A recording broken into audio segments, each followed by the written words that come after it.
à toutes et à tous et bienvenue dans cette émission Point d'Or que j'ai l'honneur de réaliser avec Bassam Tahan, grand et spécialiste des questions internationales, célèbre et spécialiste du monde arabe et musulman et un très bon connaisseur, disons-le, il faut le dire, des questions relatives à mon propre pays, c'est-à-dire l'Iran. Bassam Tahan, bonjour, merci beaucoup d'avoir accepté notre invitation. Cher Ahmad, vous m'intimidez beaucoup avec tant d'éloges. J'ose plus dire grand-chose après ça. Non, je dis Allez-y, je vous en prie. Bassam Tahan, dans le cadre de notre point d'orgue, cette fois-ci, si vous êtes d'accord, on va évoquer ensemble cette tournée ô combien importante et stratégique du président russe Vladimir Poutine. Je parle de sa tournée moyen-orientale, disons-le, une tournée qu'il a conduit en Syrie, où il a rencontré son homologue syrien Bachar al-Assad, là où il a en fait ordonné le retrait des militaires russes et également promis une réponse foudroyante aux terroristes s'ils tentent de se réactiver. Après, en fait, cette visite en Syrie, il a eu également des déplacements en Égypte et en Turquie. Commençons, Maître Tahan, par cette visite en Syrie du président russe. Quelle en est l'importance? Quelle en est la portée, Bassam Tahan? Alors, évidemment, il faut voir que son programme est gigantesque. Rencontrer en une seule journée trois présidents de grands pays, la Syrie, l'Égypte et la Turquie. C'est digne d'un grand tsar, non pas de la Russie, mais de toutes les Russies, et même d'une sorte de tsar des relations diplomatiques.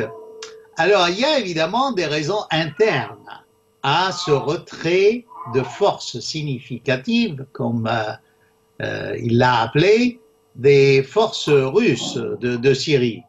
C'est-à-dire qu'avant les élections en Russie, il faut bien que le président marque qu'il a gagné la guerre de Syrie, ce qui n'est pas loin de la réalité, et de rassurer son peuple qu'on rentre à la maison, vous n'aurez pas de fils soldats tués par des terroristes en Syrie, on tourne la page, on a gagné la guerre. Donc c'est une sorte de préparation aux élections. Ça c'est pour, si vous voulez, de ce qui est de la consommation locale russe. Pour ce qui est de l'international, c'est clair qu'il offre une sortie honorable aux Américains. C'est-à-dire, en d'autres termes, je retire, moi, des forces d'importance significative, à vous de rendre l'appareil. Vous n'avez plus à rester en Syrie, d'autant plus que moi, Poutine, je suis en Syrie par une demande officielle du gouvernement, alors que vous, personne ne vous a demandé d'installer des bases au nord-est, sur la rive est de l'Euphrate. Alors là, les Américains n'ont pas attendu, ils ont tout de suite répondu à cette invitation par une attitude un peu snobinarde. Je dirais que la présence américaine en Syrie ne dépend que des États-Unis et qu'ils ont même dit que c'est eux qui ont remporté la victoire pratiquement, et ni les Russes, ni les Syriens, ni les Iraniens, ce qui les rend ridicules dans cette... Alors, il faut voir aussi que, est-ce que vraiment il retire toutes ses forces? Oui et non. Il y avait à peu près 60 chasseurs bombardiers, c'est quand même énorme. Il est réduit à 20 en principe, donc il reste quand même un tiers. Puis n'oublions pas qu'il y a deux bases permanentes maintenant russes en Syrie, une base navale, Tartus, et une autre base aérienne qui est Hmemim. en attendant peut-être d'avoir des bases iraniennes, n'en déplaise à certains dans la région, voyez-vous. Donc, c'est une tournée un peu triomphale, où il revoit les troupes et il affirme devant tout le monde que finalement, c'est moi le tsar, c'est moi qui ai gagné cette guerre, c'est moi qui ai ramené la paix à la Syrie. Et avant son passage à cette base, il y a eu des bombardements aussi à Idlib et ailleurs, c'est-à-dire que il ne lâchera pas prise sur les terroristes en affirmant que ça reste toujours un grand danger pour le monde entier et notamment pour la Russie. Vous voyez, voilà pour ce qui est de la Syrie. En gros, on peut disserter des heures. Hein. Bassam Tahan, comment Poutine va contrer cette stratégie contre-productive, anti-Russie, anti-axe de la résistance des Américains? Parce que, en fait, les Américains disent que voilà, cette décision de Poutine de vouloir retirer ses militaires, au moins une partie de ces militaires de la Syrie, ne changera en rien en ce qui concerne la stratégie US, et les Américains vont rester en Syrie. Comment Poutine va, d'après vous, contrer cette stratégie anti-Russie contre-productive des Américains, d'après vous? Moi, je crois que les Américains se trompent déjà en voulant rester en Syrie, parce que c'est beaucoup plus un dossier comme un boulet qu'on traîne que une voie royale pour des victoires militaro-diplomatiques. Parce que la région où ils s'y trouvent, elle est isolée, ils ont face à eux la Turquie, l'armée syrienne, les Américains et le Hachd al-Sha'bi et tout l'Irak.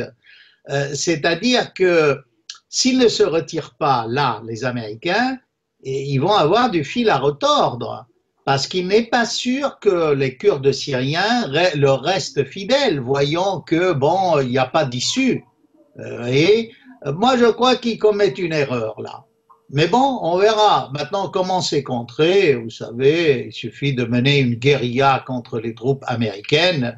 Il y a quoi? Il y a, admettez qu'il y ait 3 à 5 000 Américains, admettons, hein, et quelques dizaines de Français.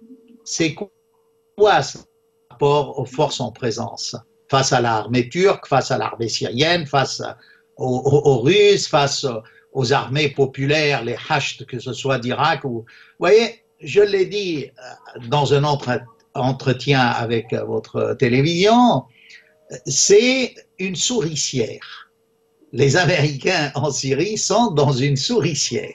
Il vaut mieux, à mon avis, saisir la perche tendue par Poutine et dire, bon, puisque les Russes se retirent, on se retire, que de prendre une sacrée raclée. Hein. Mais là, bon, on verra comment ça va évoluer. Surtout, j'ajouterai un point final à cette démonstration, c'est que leur projet d'État kurde unifiant les Kurdes de Syrie et d'Irak n'existe plus. Hein. Le Kurdistan irakien est en train de crever la dalle, comme on dit familièrement.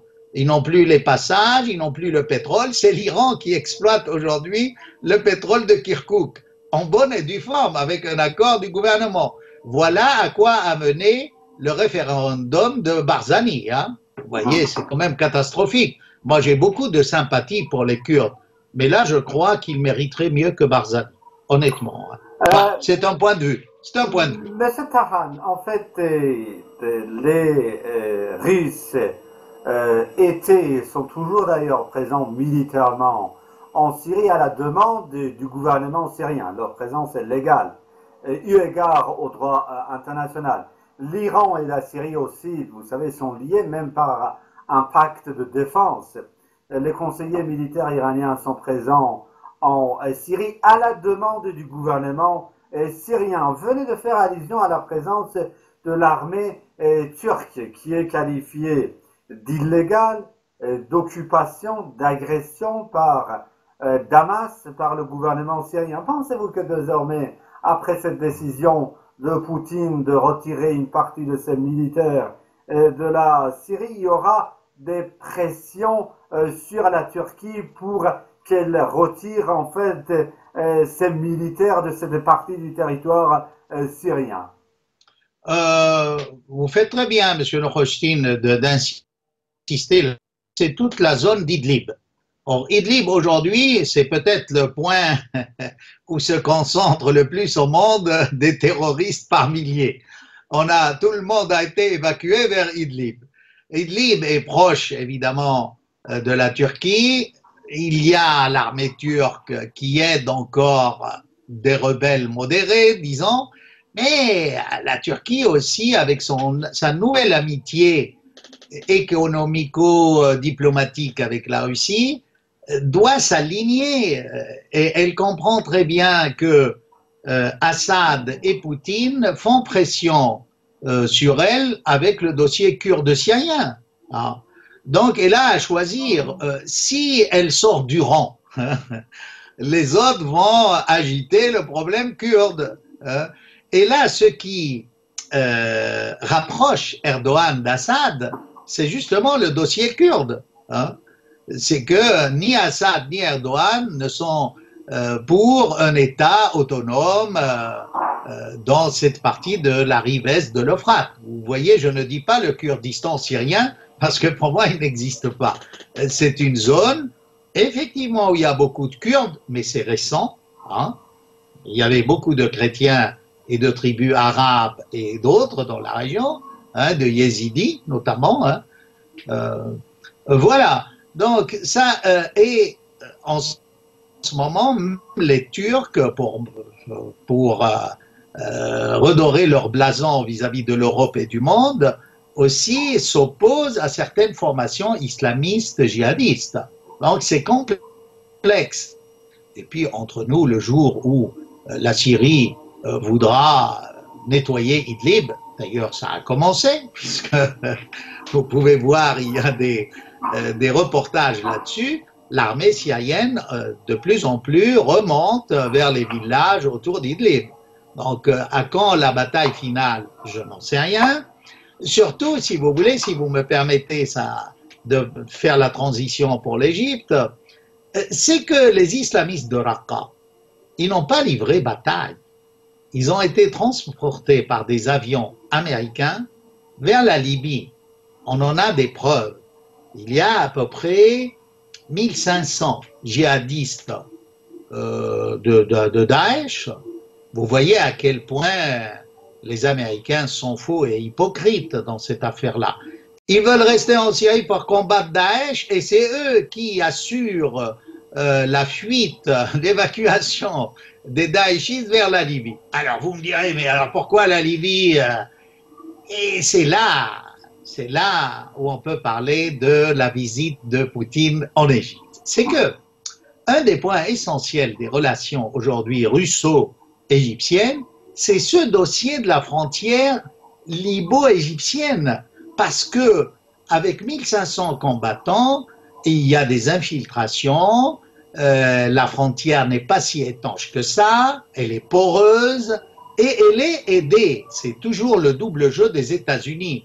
Ils vous disent qu'ils combattent Daesh et en même temps le général Clark vous dit que c'est eux qui sont derrière Daesh. C'est pas moi qui dis ça, ce sont les Américains. Hein, vous voyez, ils peuvent pas boucler la bouche à tout le monde. Les langues se délient au bout d'un moment. Ça fait quand même des années que ça dure, cette affaire-là. Donc, ce dossier sécuritaire russo-égyptien sur les djihadistes évacués de Deir ez-Zor et de Raqqa est très important. Ça veut dire qu'en fait, les Américains cherchent à affaiblir l'Égypte. Ils savent que l'Égypte est démographiquement le pays le plus lourd dans ce paysage moyen-oriental. Ils sont 90 millions. Tous les ans, on a 1 million de plus d'Égyptiens. Ah, ça, c'est les statistiques qui l'attestent. Donc, on se demande si ce qui se passe en Égypte, c'est pas pour déstabiliser le pouvoir de Sisi et justement l'affaiblir face à Israël, face au monde arabe, parce que eux savent très bien que Sisi coopère avec le royaume saoudite, mais ne porte pas les Saoudiens dans son cœur. Il l'a dit plusieurs fois, comme en arabe, il dit ils ont de l'argent comme du riz, c'est-à-dire ils ont beaucoup d'argent. Il ajoute, ce ne sont pas de vrais États. Hein. Ça, c'est dans des enregistrements qui ont fuité, hein, où Sisi parle du royaume saoudite et des pétromonarchies. Qu'est-ce que vous voulez de plus clair? Alors ça, c'est un point important. Et justement, là où Poutine veut damer le pion aux Américains et aux Occidentaux, vous avez parlé de créer des centrales nucléaires, tout ça, et bien nous, on va donner une centrale nucléaire à l'Égypte, à Dabra. C'est un vieux projet qui remonte à Moubarak dans les années 80. Mais après Tchernobyl, ça a été un peu mis sous le boisseau, comme on dit. Mais là, il n'y a aucune raison. Donc, l'Égypte disposera d'un progrès scientifique, technique et technologique dans le nucléaire, chose qu'elle n'avait pas. Hein. C'est un peu pour rééquilibrer, parce que comme il y a des projets qui ont été commencés, par exemple les Émirats avec la Corée du Sud à ces centrales nucléaires. Or, c'est quand même un peu ridicule. Les Émirats, c'est 3, 4 petits Émirats qui ont le nucléaire et un pays de 90 millions qui a joué un rôle historique. Vous savez, je rappelle que c'est grâce aux Égyptiens que les Wahhabites n'ont pas conquis tout le monde arabe du Moyen-Orient. C'est le fils de Mohammed Ali, Brahim Pacha, qui a arrêté les Wahhabites et qui les a repoussés dans leur désert du Nejd. Ah, c'est important ça. Hein? C'est-à-dire que l'Égypte a été anti-wahhabite à fond, militairement, historiquement. Vous voyez? Mais vu la détresse économique de l'Égypte suite aux attentats, l'Égypte est obligée de composer avec ces pays pour avoir de l'argent. Hein? Oui. Donc, ça, c'est un point. Un second point qui n'est pas le nucléaire, et ça intéresse et l'économie russe et l'économie égyptienne, c'est de créer une sorte de zone russe, hein, et on lui a consacré déjà 7 milliards de dollars, d'une zone commerciale de promotion des produits russes pour tout le Moyen-Orient. Alors évidemment que ça intéresse les Égyptiens. C'était un projet de Sadat, ça, autour du canal de Suez, de créer une sorte de zone franche, zone libre, mais ça n'a pas marché, ça a capoté. C'est pour des raisons politiques, c'était déjà la guerre avec Israël. Donc là, Sisi profite de cette manne russe, pourquoi pas. Alors donc il y a le point sécuritaire, le nucléaire, le centre, le hyper méga centre commercial, zone franche russe, je dirais, et puis il y a la vente d'armes. C'est-à-dire, Sisi a acheté quelques rafales qui coûtent très cher à la France, et il ne faut pas oublier que l'armée égyptienne, historiquement, s'est toujours approvisionnée en armes dans les pays de l'Est et la Russie. Donc ça repart. Hein. Et là, ce qu'espère Sisi, c'est le retour des lignes aériennes, parce que depuis l'attentat contre l'avion russe, il n'y a plus de touristes russes. Donc cet accord, si vous voulez, consacre le succès de la diplomatie de Poutine et de Sisi à la fois, lui qui en a besoin. Face, n'est-ce pas, aux menaces saoudiennes de couper le robinet des flous, comme on dit, c'est-à-dire de l'argent, vous voyez. Voilà ce qui est pour l'Égypte. Et ce qui est encore important, c'est que, vous voyez, la symbolique de cet itinéraire de Poutine, Damas, Le Caire, Ankara. Damas, Le Caire, c'est pour montrer que la lutte est une contre les terroristes, Syrie et Égypte, et là, c'est grâce à Poutine que les relations ont repris entre les deux capitales arabes, d'une part. D'autre part, si vous voulez, c'est tout le malentendu entre la Turquie et l'Égypte, puisque Erdogan est du côté du Qatar et des frères musulmans, et on sait très bien que Sisi est contre les frères musulmans et s'oppose à la politique qatari. Et c'est là le coup de maître de Poutine, c'est qu'il réunit paradoxalement des gens qui s'opposent. Et ils sont tous d'accord grâce au parapluie russe. Ah. De là, il s'en va à Ankara, et là aussi, c'est une victoire diplomatique et commerciale. Il va, la semaine prochaine, signer les S-400, c'est-à-dire, là aussi, c'est une attaque en bonne et due forme contre l'OTAN, que votre pays de prédilection sur le front oriental, qui est la Turquie, maintenant s'arme avec les systèmes antimissiles russes et pas américains. Et malgré l'existence de bases américaines et de l'OTAN en Turquie, la Turquie se rapproche de plus en plus de l'Est et s'éloigne de l'Ouest. La grande victoire qui consacre aussi Erdogan, c'est la réunion de Sochi. Parce qu'il y a eu et les Iraniens, pays chiites, et les Turcs, pays grosso modo, je dirais, sunnites, et la Russie.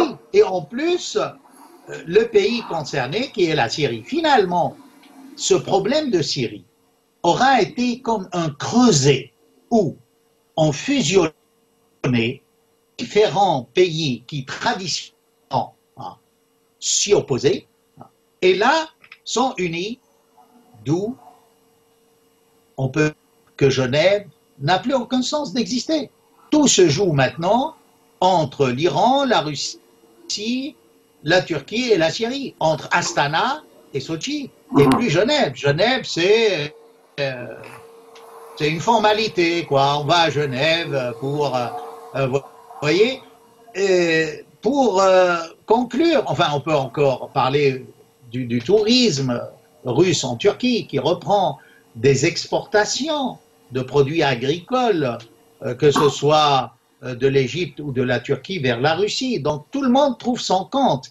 Qui est exclu de ce jeu? Les pays de l'OTAN, les États-Unis et la France. Hein. Vraiment, tous ces pays-là sont out. Hein. Ils ne maîtrisent plus rien. C'est pour cela que la question que vous avez soulevée à juste titre, la présence américaine, ben moi je la trouve négative pour les États-Unis. Qu'est-ce qu'ils vont faire? Ils ne peuvent pas rester, ils veulent déclencher une guerre. Hein? Méfiez-vous les Américains. Si vous déclenchez une guerre, la Syrie sera votre tombeau. Hein? Et je le dis sérieusement. La Syrie, c'est historiquement le nœud de Gordias. C'est le nœud de Gordias dans la mesure où, si vous voulez, beaucoup d'envahisseurs sont passés par là. C'est un des États les plus vieux au monde et contrairement à toutes les prévisions que Assad allait tomber, vous avez vu que la Syrie existe toujours, qu'Assad s'apprête à se porter candidat. Et où sont les gens qui disaient que la Syrie en a pour quelques jours et tout va s'effondrer? Non, non, non. Et à la lumière de ce qui se passe dans Al-Quds, vous n'avez plus un seul Hezbollah. Toute cette affaire de Syrie, c'était pour éliminer le Hezbollah et s'attaquer à l'Iran. Or, maintenant, il n'y a plus un seul Hezbollah. Il y a un Hezbollah en Syrie, il y a un Hezbollah en Irak, il y a un Hezbollah en Palestine, il y a un Hezbollah au Yémen. Vous voyez, franchement, ils auraient dû réfléchir à deux fois avant de monter toute cette conjuration contre un pays souverain qui est comme la Syrie. Et les grands gagnants, c'est pas dans le camp occidental. Ah, vous en conviendrez, M. Rochdy. Qui est gagnant là-dedans? C'est pas les États-Unis ni la France. Hein. Merci beaucoup, Bassam Tahan, spécialiste des questions internationales. célèbre et spécialiste du monde arabo-musulman, un très bon connaisseur des questions relatives à notre pays pour cette vraiment analyse pertinente, Bassam Tahan. Merci beaucoup.